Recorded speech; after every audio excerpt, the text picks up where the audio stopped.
Alright, let's get down to brass tacks and start talking about these foldable beasts and what it's like to use them day to day. Now, how a phone feels, that's super personal, but I'm gonna try to keep my bias out of it and give you an unbiased view of what it's like for the past 9 or 10 months. And let's get right into it. First up, the software, the brains behind the whole operation. With the Z Fold 6, you're getting a recently improved One UI 7, which I've been living with for a while thanks to the beta program. So there was a time when Pixel's super clean software look was my absolute favorite, but One UI 7 has seriously stepped up its game. Honestly, now I see these two interfaces as being totally on par in the looks department. Pixel still got that super clean vibe, while One UI 7 feels a bit more feature packed, but just as slick. For the Pixel 9 Pro Fold, it kinda sucks because it loses one of its clear wins. But here's where it gets juicy, actually using the software.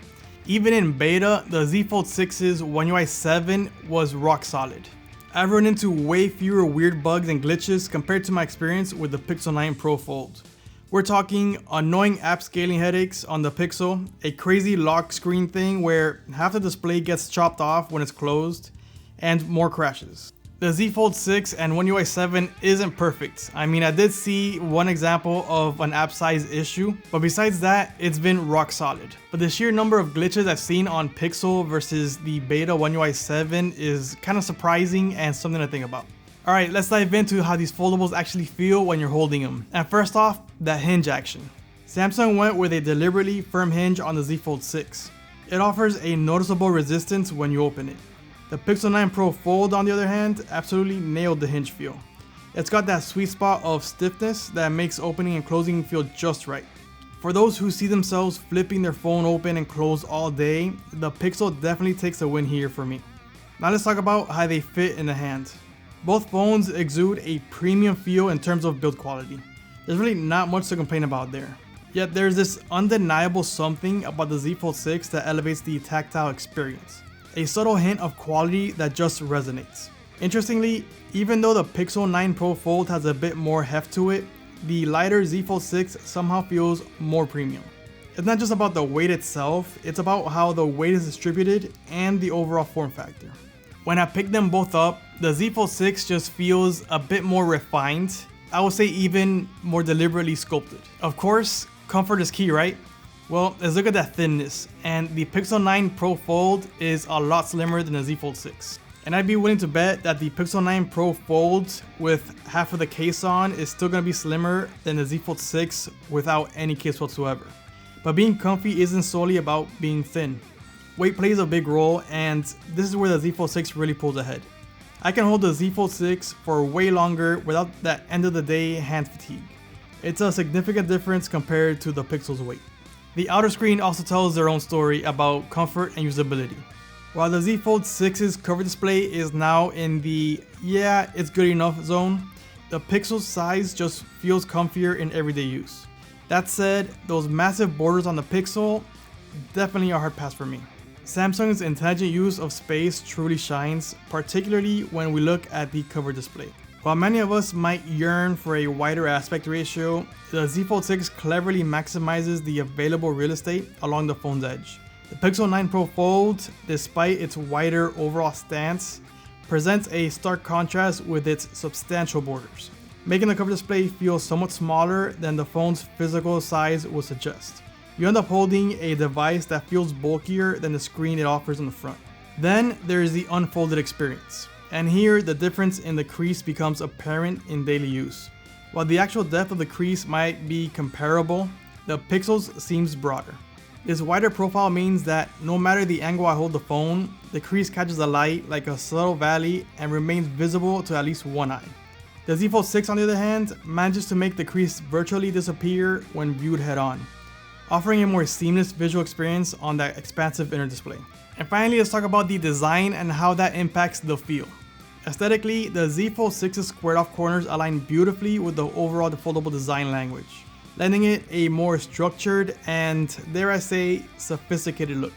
However, this design choice does introduce a slightly sharper edge. While not as pronounced as on previous Samsung Ultra models, it's still a tactile difference compared to the Pixel.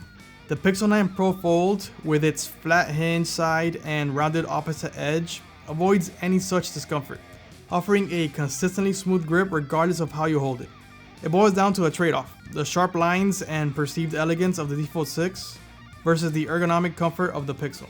The Z Fold 6 feels more premium and uses its space better, and the Pixel 9 has a larger crease but a lot more comfortable. And I think it's worth pausing to commend the manufacturers for improving their quality so much. For this nearly a year of folding and flipping, opening and closing, I haven't experienced any issues with the hinge, I haven't heard any creaks, and even the screens are working perfectly. No delamination on the screen, and the screen protector on the inner display is still on perfectly for both of them. Alright, let's talk cameras, the lenses that capture our lives. No new modes or options have magically appeared, and I really didn't expect anything from Samsung, but Pixel, I kind of wanted something. I was kind of hoping we see those portrait video and high-res photo options that are on the other Pro phones, but nope, nada.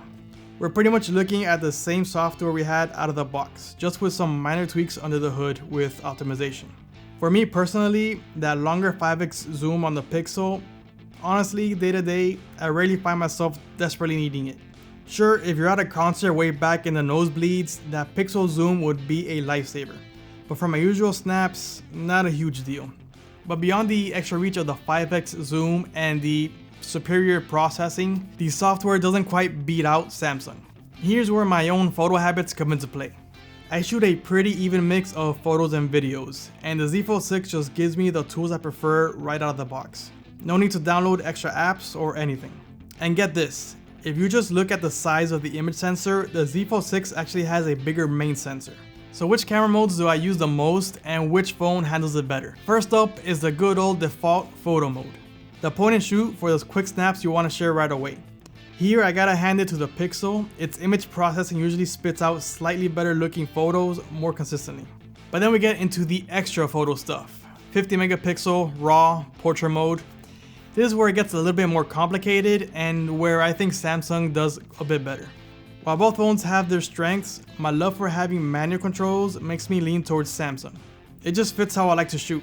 My go-to setup when I'm serious about taking photos is Pro mode, 50 megapixel, and shooting in RAW. The Pixel can handle most of that, but weirdly, it doesn't have a high-res mode, even though it's got a 48 megapixel sensor. Seriously, no high-res mode? That's a bummer for me.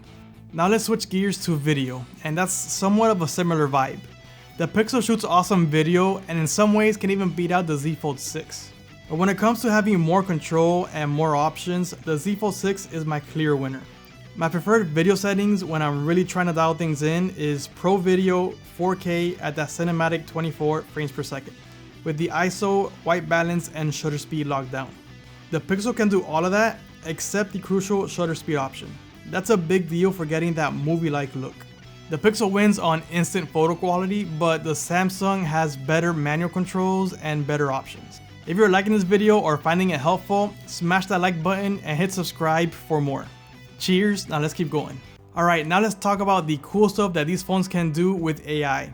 Seriously, when it comes to making phones smarter, Samsung and Pixel are ahead of the competition. They're actually in their own league.